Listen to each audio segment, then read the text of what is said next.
on Isabel's message. And if you would, please open your books to 1186, the Torah book, 1186. And I'll be there in a minute.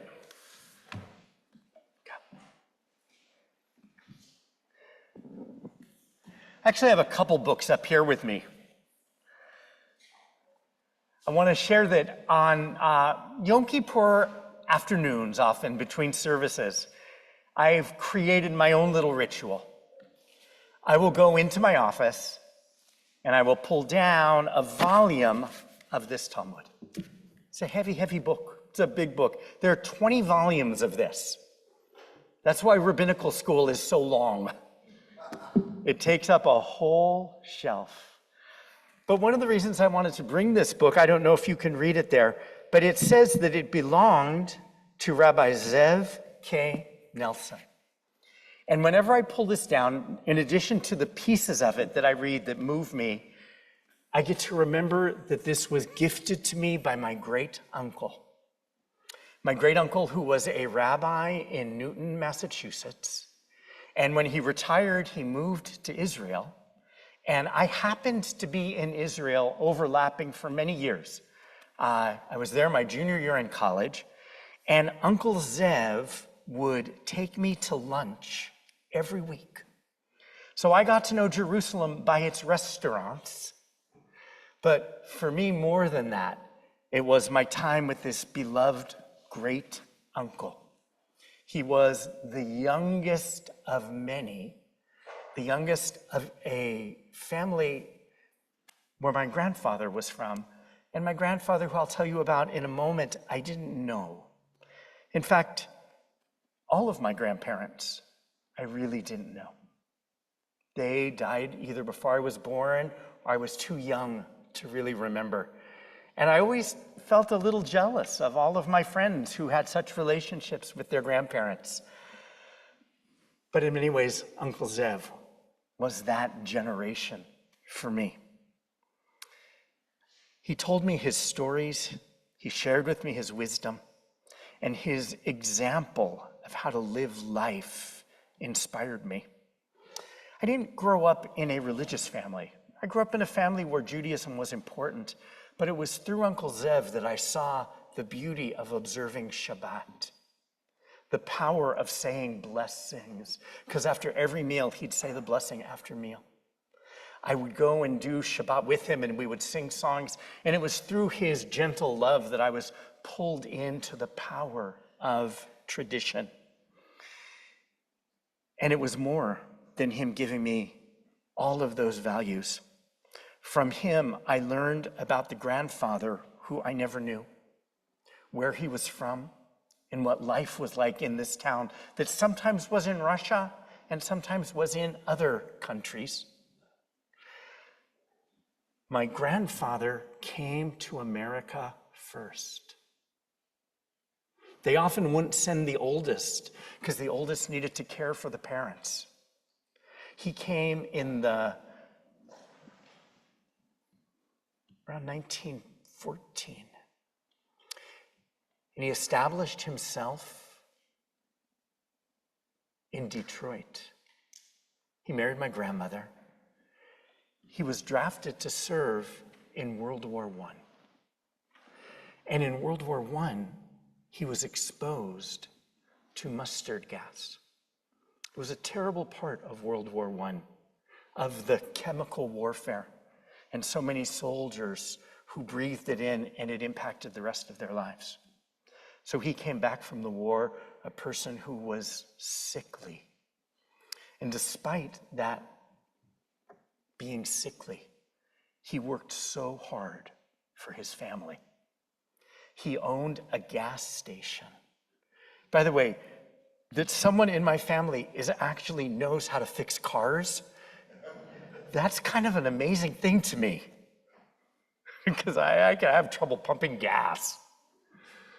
But my grandfather, Harry, he worked on cars. And Mom said he'd come home so tired every day and he couldn't get all of the oil off of his hands. And he would sit in his chair and he would fall asleep and he would cough. He died young, as you can imagine. And one day, I was at the restaurant with Uncle Zev, and I excused myself to go to the restroom. And I came back and he had a look on his face like he had seen a ghost. And he said to me, "You walk just like my brother, your grandfather. You have the same gait." And suddenly this person who I never knew, got to be a little piece of me. He shared with me that his brother, when he came to America, let go of everything religious. Uncle Zev and my grandfather grew up in an extraordinarily religious home. Their grandfather was a learned man, and he would teach the kids, he would teach Zev by saying, "I'm going to give you the beginning of the verse, you have to tell me the end." So my uncle, my great uncle, knew the Bible by heart. I wonder if my grandfather knew the Bible by heart.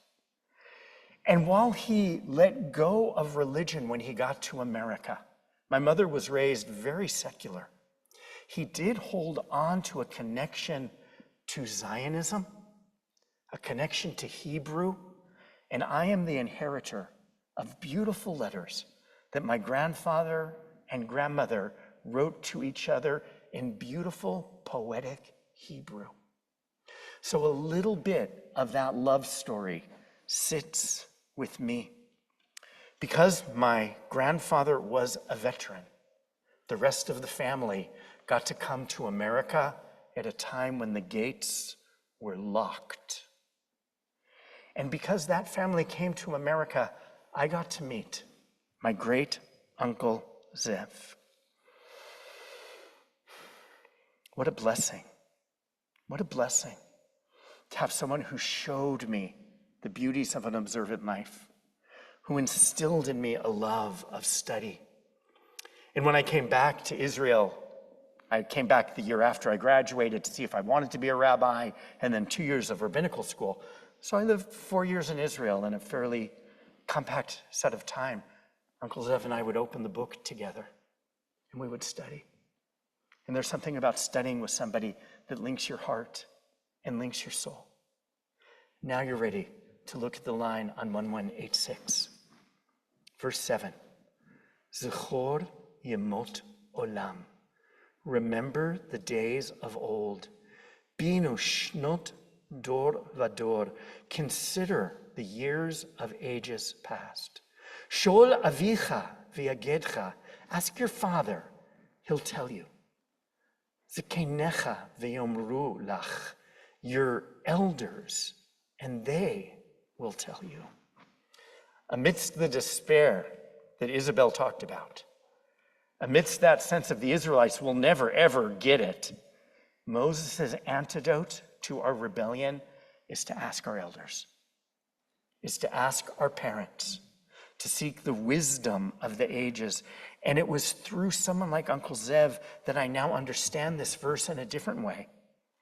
And I believe that we are lacking that in America. I believe that part of American society and culture is a society and culture obsessed with staying young. We're a society and a culture where maturity is not valued as it could be, and sometimes elders are just overlooked. My mother-in-law, who's a really accomplished lady, says, you know, sometimes as I've gotten older, people look right past me. I'll go to the doctor and they'll turn to you or your wife and they'll talk to you and not to me. And that sense of being overlooked as she ages is something that she sees all the time and that the people who live with her at Moldau talk about all the time. We are not a society where elders are esteemed in the way they should be, where there are mixings of generations as it should be. By the way, it's exacerbated by some of the realities of our time. We are the first generation, think about this, where young people have skills older people don't. Particularly when it comes to technology. If I want to know something about a computer, I'll ask Raziel, I'll ask Isabel, because I have no idea. I still keep all of my old stuff in file folders. There are just things that the generation below me has skills in that I don't. And I want to repeat what I said. We're the first generation where young people have skills older people don't. And in some ways, it creates a bit of a disconnect. Here's what I want you to think about as you look at this verse. Here's my question. What would it take to create a society, a culture, and a personal ethic where we turn to elders to learn from them? The reason I want the book open is because I want all of you thinking about what the answer to that question is, because I think we're a better society, a better world, a better country, and a better community when ages are mixing. By the way, synagogue is one of the few places where that actually happens in a beautiful way. Arthur Brooks wrote an important book. It's called Strength to Strength. He talks about something called crystallized intelligence.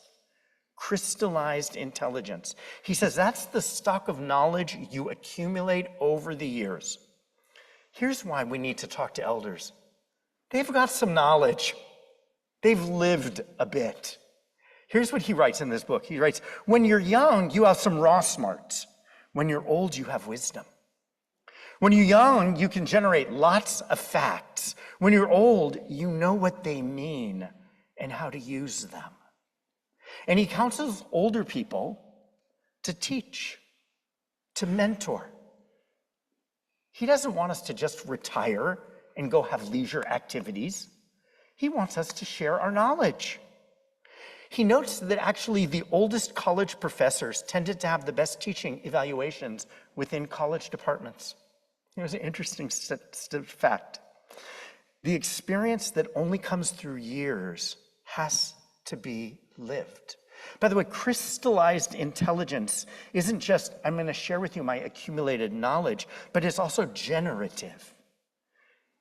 When older people are given the opportunity to continue to learn, to do new projects, to volunteer, to gain new skills, generative intelligence actually is reflected in openness. And creativity continues as you age if you do that generative intelligence. Things don't go away. By the way, think of all of the artists, writers, thinkers, activists who've thrived into their 80s, their 90s. By the way, many of them are here at this synagogue. So if you want to meet some amazing elders, I'll introduce you to them. Mozart and Beethoven were both child prodigies, but they wrote their greatest music in the last years of their lives. Claude Monet painted the shimmering landscape of the water lilies in his garden in his 80s. Verdi wrote Falstaff at 85. Ben Franklin invented the bifocal lens at 78. Frank Lloyd Wright completed designs for the Guggenheim Museum at 92. Michelangelo, Titan, Matisse, Picasso were all creative into their 90s. Do you know the author Judith Kerr? She wrote the famous child classic, The Tiger Who Came to Tea. She went to England when Hitler came to power in 1933 and won her first literary award at 2017 at age 93. Jane Fonda is still leading protests and exercise classes at age 87. What elders have to share enriches us. And so I have a question for all of you. Are you learning from elders? Are you seeking elders to learn from? Are you providing your children with elders to be connected to beyond your immediate family? Elders often see the big picture that we can't even imagine when we're younger. They no longer have to manipulate or conquer the world, and that leads to different insights. There's a letting go of things that used to drive us when we were young. John Weir Perry in Zalman Schachter's book, Aging to Saging, writes this: in our later years, we feel connected to the world with bonds of tenderness and empathy. Life becomes more poetic. The ordinary objects that surround us, trees, houses, clouds, animals, they shimmer with metaphoric insight, revealing depths of meaning that normally elude our practical mind. When we look at the world under the aspect of eternity, life's animated in ways that constantly astound us. We need that wider vision and perspective. Now go back to the line.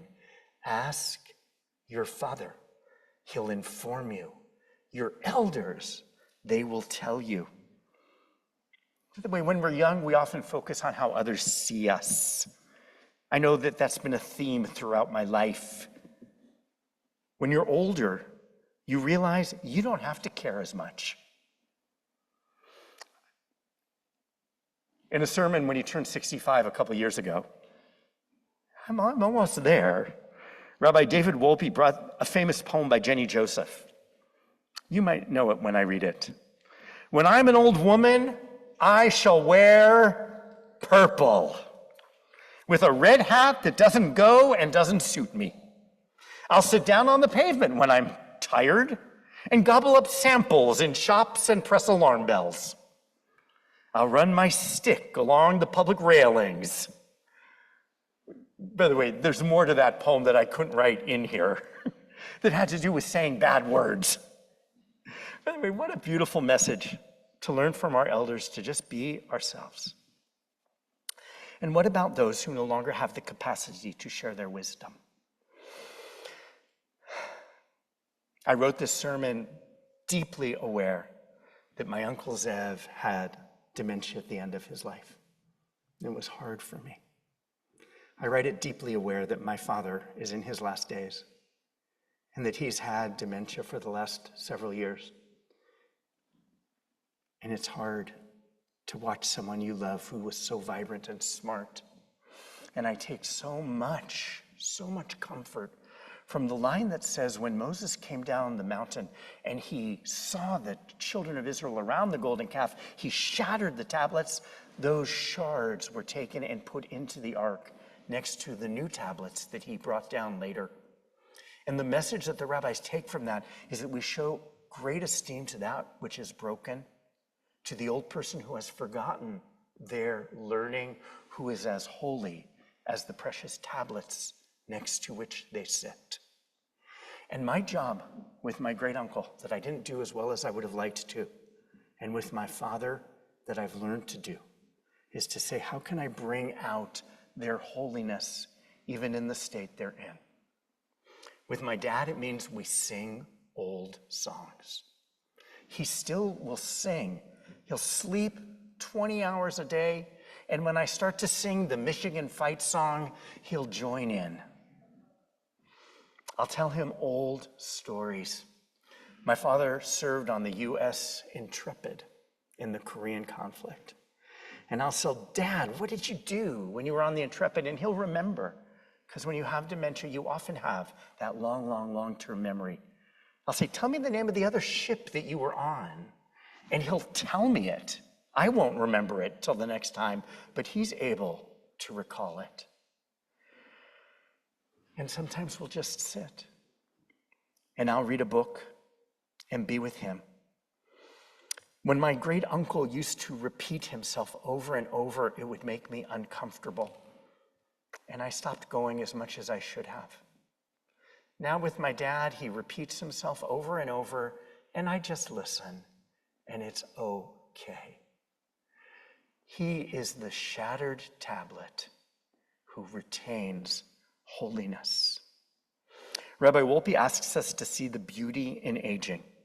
And he brought up the art of Rembrandt. Are people familiar with Rembrandt's paintings of older people? He captures their soul in the portraits, the beauty in their aged faces. Beauty is who the person is and what shines through their faces. And I want to ask that we embrace an ethic of stages of aging that all have their own beauty, and seeing the beauty in the age we are in. Every age has changes, challenges, and loss. So let's make aging a time when we honor each of those things and we honor people who are going through those things. I'll end with one final story of Uncle Zev. When Uncle Zev and I would leave the restaurant and we'd walk the streets of Jerusalem, he'd bend over and pick up a piece of garbage that was in the street. And I would say, "Why are you picking up garbage from the street?" And he said, "Nat, we're in Jerusalem, the holy city. And it's my job to leave the place a little better than I found it." Maybe that was his way of staying young as he aged. May we learn from our elders, as I have been blessed to do from mine, and create a society full of honor and appreciation. Shabbat Shalom, everyone. Yesher koach. Hey, Isabel, where are you? There you are. I loved when we came to the line here, and I said, "What have you learned from your elders?" And you talked about them coming from another country, them doing what they needed to do to provide. You talked about some of their journeys and travels that aren't actually talked about a lot because, we're busy getting used to and doing everything we need to do. But you honor those stories. You say, "You know what I've learned? I've learned the power of education, of taking learning opportunities. They've taught me to use my intelligence to feel pride in who I am as a Jew." You have the blessing of living this mitzvah, of learning from elders, and you do it beautifully. And I know you will continue to do it, both from your extended family as well as people in our community. Your inner beauty has shined today. Your determination and your wisdom and your connection has been felt by all of us. So we say to you, Mazal Tov, congratulations. So I'm going to take Isabel and we're going to go next door to the other service and allow them to celebrate her, but she will be back with Bill in time to sing the Mazel Tov song. Yismachu. Yismachu. Go.